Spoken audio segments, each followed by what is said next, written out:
Assalamualaikum warahmatullahi wabarakatuh. Hari ini kita bertemu kembali pada materi baru, yaitu Teorema Pitagoras.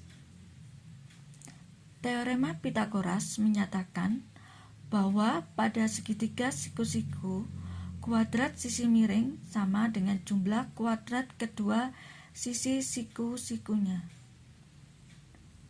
Submateri diantaranya, yang pertama adalah menemukan teorema Pitagoras, yang kedua menggunakan teorema Pitagoras, tiga menentukan jenis segitiga, dan yang terakhir keempat yaitu penerapan teorema Pitagoras.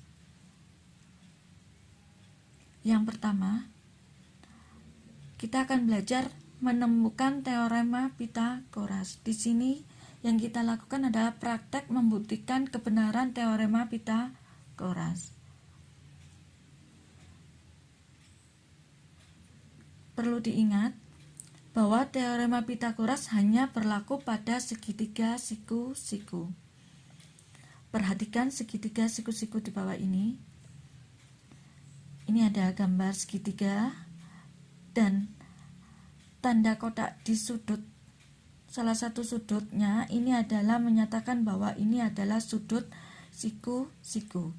Dan di depan sudut siku-siku terdapat garis atau sisi yang dinamakan dengan sisi miring atau hipotenusa. Sedangkan sisi di sekitar sudut siku-siku adalah sisi siku-siku. Saya ulangi lagi, teorema Pitagoras menyatakan bahwa pada segitiga siku-siku, kuadrat sisi miring sama dengan jumlah kuadrat kedua sisi siku-sikunya. Ini yang harus kalian ingat pada teorema Pitagoras. Bahan-bahan yang akan kita persiapkan untuk praktek pembuktian teorema Pitagoras diantaranya 1 kertas berpeta, 2 kertas HVS atau karton atau buffalo, yang ketiga ballpoint, yang keempat gunting. Ballpoint ini bisa pakai pensil. Langkah-langkahnya, yang pertama kita akan membuat 3 buah persegi dari kertas berpeta dengan panjang masing-masing persegi. Yang pertama adalah 3 kotak atau 3 satuan. Jadi kita buat persegi yang mendatar 3, ke bawah juga 3 kotak. Yang kedua 4 satuan atau 4 kotak. Dan yang terakhir adalah 5 satuan atau 5 kotak. Yang kedua, tempel ketiga persegi yang kita buat tadi pada kertas HVS atau buffalo atau karton dengan kedua sudut dari masing-masing persegi berimpit dengan persegi lainnya. Kita pasang dulu salah satunya, ini yang 3 kotak. Kita tempelkan satunya adalah yang 4 kotak. Karena di sini diminta untuk berimpit pada kedua sudut ini, jadi tinggal 1. Jadi yang ketiga kita miringkan di sini. Nah, jadi seperti ini. Sudah bertemu keduanya.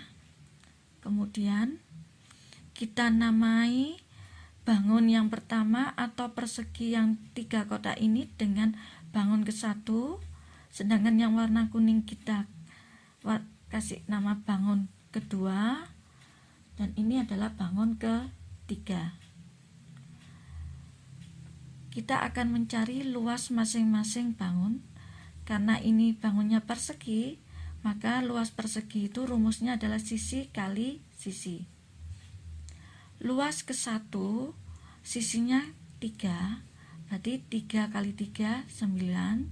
Sedangkan luas bangun kedua 4 kali 4 16.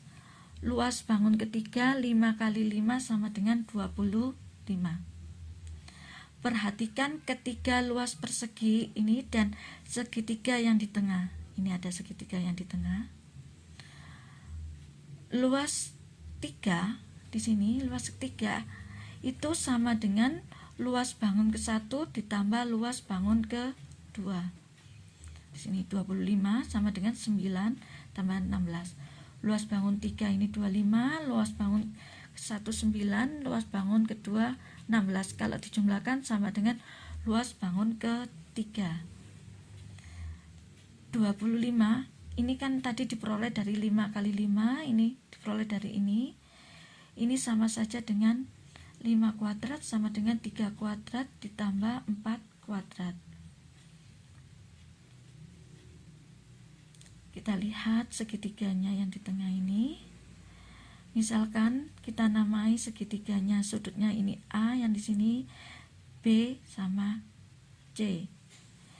Nah, kita lihat 5 kuadrat ini terletak, 5 ini terletak pada sisi bangun ketiga. Jadi ini AC sama dengan AC kuadrat sama dengan AB kuadrat ditambah BC kuadrat. Jadi terbukti bahwa pada segitiga siku-siku, kuadrat panjang sisi miring sama dengan jumlah kuadrat panjang sisi lainnya dengan, dan inilah yang dinamakan prinsip teorema Pitagoras. Kenapa terbukti? Karena di sini AC ini adalah sisi miring dan AB dan BC adalah sisi siku-sikunya. Demikian cara membuktikan teorema Pitagoras. Selamat belajar dan jaga kesehatan. Wassalamualaikum warahmatullahi wabarakatuh.